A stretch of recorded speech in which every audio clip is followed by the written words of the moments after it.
თბილისში რუსთაველის გამზირზე ნაციონალური მოძრაობის მიერ ორგანიზებული აქცია არა ანექსიას გაიმართა, სადაც რუსეთის მიერ აფხაზეთისთვის შეთავაზებული მოკავშირეობის დოკუმენტი დაგმეს. დედაქალაქის მთავარ გამზირზე ნაციონალურმა მოძრაობამ მოქალაქეები ქვეყნის ყველა კუთხიდან მიიწვია.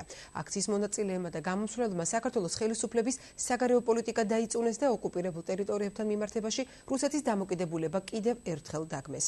გთავაზობთ სიუჟეტს დღევანდელ აქციაზე, რომელიც საზოგადოებრივმა მაუწყებელმა მოგვაწოდა.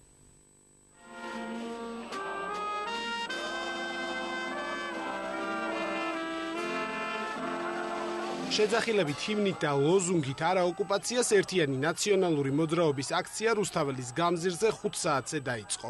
მხარდამჭერები რუსთაველის გამზირს სხვადასხვა რეგიონებიდანაც შემოუერთდნენ. გამოსვლების დაწყებამდე აქციის მონაწილეებმა წუთიერი დუმილით პატივი მიაგეს კახა ბენდუქიძის ხსოვნას, შემდეგ კი ნაციონალური მოძრაობის ლიდერების სიტყვით გამოსვლა დაიწყო. აი ეს არის დღეს ჩვენი არჩევანი.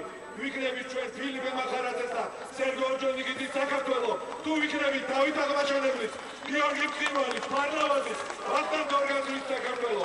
აი ეს არჩევანია დღეს გასაკეთებელი. ქართულ საზოგადოებას. არა ანექსიას! ის ოკუპანტი! და ის კოლაბორაციონისტული მთავრობა, რომელიც დაბუდებულა, რომელიც გაფუებს ჩვენს და რომელიც აწუხებს საქართველოს არაფერი არ ხდება.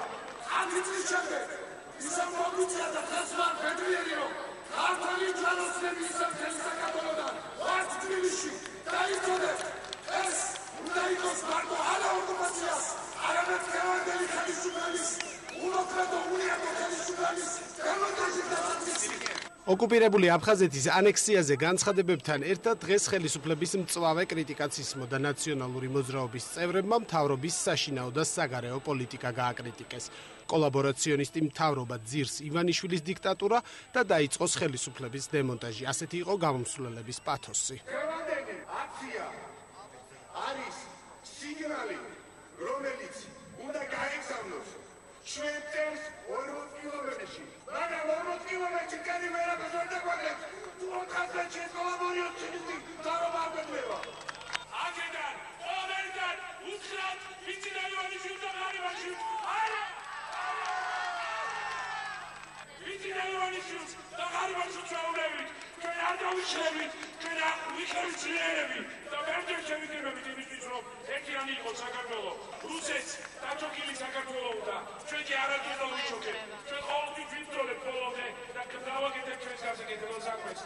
აქციის მონაწილეებს უკრაინიდან ექს-პრეზიდენტმა მიხეილ სააკაშვილმაც მიმართა. მიხეილ სააკაშვილის გამოსვლის მთავარი მესიჯი ასეთი იყო: არსებობს ორი საქართველო, ერთი რომელიც რუსთაველზეა და აქტიური და არ იზიარებს ივანიშვილის ოცნებას, ხოლო მეორე კი ჩუმადაა. ივანიშვილის ოცნებაში არის საქართველო, რომელიც არის ერთი პროვინციელი დიქტატურის ოცნებაზე მორგებული, რომელიც უვარგისად მიიჩნევს დავით აღმაშენებლის, თამარის, ქაქუცას, ილიას მიერ დატოვებულ საქართველოს იდეას. ივანიშვილის საქართველო არის დაჩმორებული და გაბანძებული.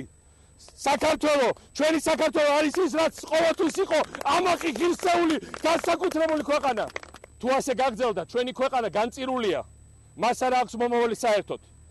ახლა როგორც არასდროს არის მომენტი, რომ თელიერი გავერთიანდეთ და სამანარის გვიან ხმამაღლა უთხრათ ივანიშვილს, რომ ქართველი ერი არ იზიარებს მის ოცნებას.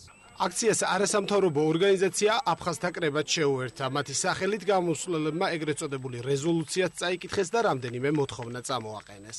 რუსეთის ყოფილი და ამჟამინდელი პრეზიდენტების მედვედევისა და პუტინის წინააღმდეგ აღიძრავს სისხლის სამართლის საქმე 2008 წელს რუსეთის მიერ საქართველოს მიმართ განხორციელებული აგრესიული და ეთნიკური ტრენდის გამო. საათნახევრიანი აქცია საქართველოსა და ევროკავშირის ჰიმნით და ნაციონალური მოძრაობის ლიდერის გიორგი გაბაშვილის გამოსვლით დასრულდა. ყველას დავანახეთ ჩვენი ძალა და ზოგიერთი ჩვენებს ყვითელი ბარათი და თუ ყვითელ ბარათს ვერ დაინახავენ, არ ინახავენ ყვითელ ბარათს და დასრულდა ის ამას